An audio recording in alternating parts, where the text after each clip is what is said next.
Michael Carter Williams. Michael Carter Williams is one of the clearest examples ever. As a rookie in 2013 to 14, he averaged 16.7 points, 6.2 rebounds, and 6.3 assists, and he won Rookie of the Year. That is a ridiculous rookie stat line. At the time, it looked like Philadelphia had found a huge point guard who could rebound, pass, defend, and maybe become a long-term star. He was tall, he played with pace, and his all-around box score production made him look way more advanced than most rookies. And what made it even crazier was the way it started. His debut against Miami instantly became legendary, and from there, the rookie year narrative kept growing. But that rookie season ended up being the best version of Michael Carter Williams we ever got. That's what makes him stand out as a one-hit wonder.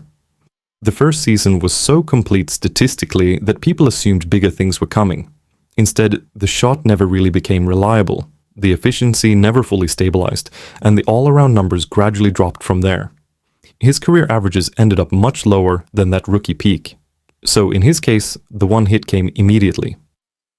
Dana Barros. Dana Barros had one of the best surprise seasons any smaller guard has ever had.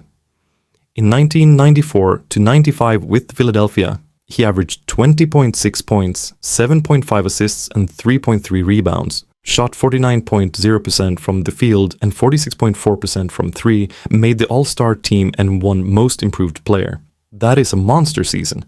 And what makes it stand out even more is that it was not just empty scoring. He was doing everything. He was creating offense, shooting at an elite level, and playing huge minutes. He also put together an 89-game streak with at least one made three-pointer, which was an NBA record at the time. He even had huge individual moments that year, including a 50-point game against Houston and a triple-double later that season. The reason Barros belongs here is because that season sits way above the rest of his career.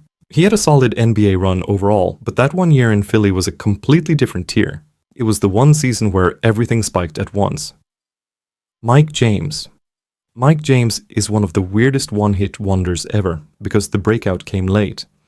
In 2005 to 2006 with Toronto, he averaged 20.3 points and 5.8 assists while hitting 44.2% from three. That season stands out because nothing else in his career really looks like it. Before that year, he had mostly been a journeyman guard and had never averaged anything close to 20 a game. Then, all of a sudden, he became a major scoring threat, a legit pull-up shooter, and one of the few bright spots on that Raptors team. This is why people still remember that season. Not because Mike James became a superstar, but because for 1 year, he looked like a completely different player.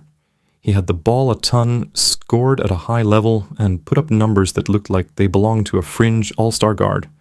Then it basically disappeared. That's textbook one-hit wonder stuff. Aaron Brooks. Aaron Brooks had one elite scoring season, and it was loud enough to win him an award. In 2009 to 10, Brooks averaged 19.6 points and 5.3 assists for Houston and won Most Improved Player. That season mattered because it showed a smaller guard taking on real offensive responsibility and actually thriving in it.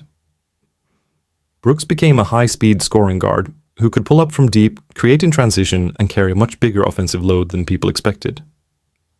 For that year, he looked like one of the best little microwave scorers in the league. But the thing that makes him a one-hit wonder is how isolated that peak was. He never again matched that level of scoring. He never again looked like a near 20-point per game guard. That season is the obvious outlier on his resume. His career averages ended up far below that breakout year. So even though Brooks had a respectable career, that was the one season people remember. Tyreke Evans. Tyreke Evans is a slightly different kind of one-hit wonder, because his biggest season came right at the start. As a rookie in 2009 to 10, he averaged 20.1 points, 5.3 rebounds, and 5.8 assists, and he won Rookie of the Year.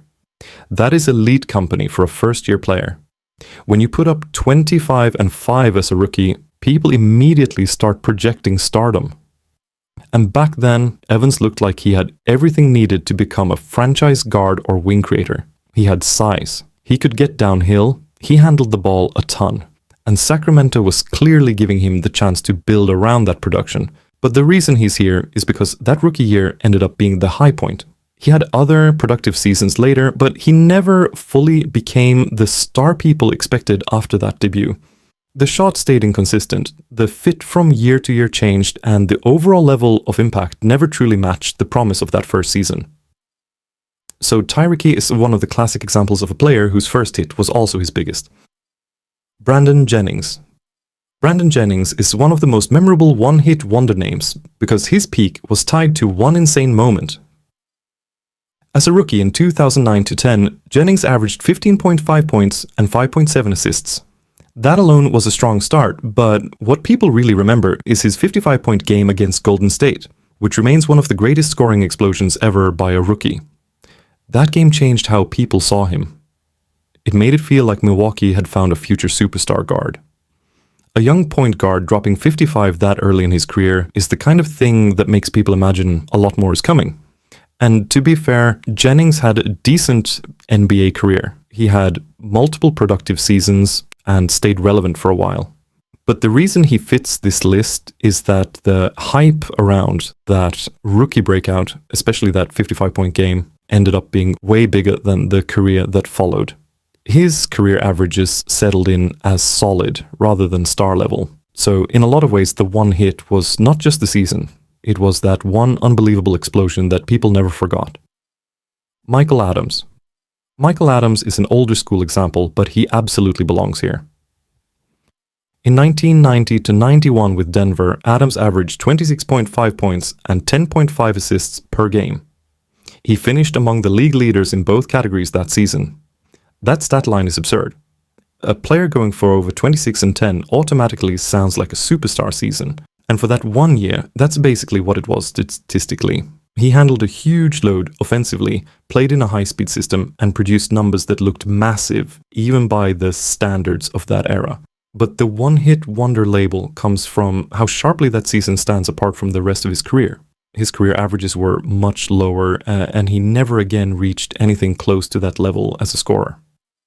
So even though the context of Denver's style matters, the season was still real. And because it towers over the rest of his career, it fits perfectly here. If you made it this far, comment who's winning MVP,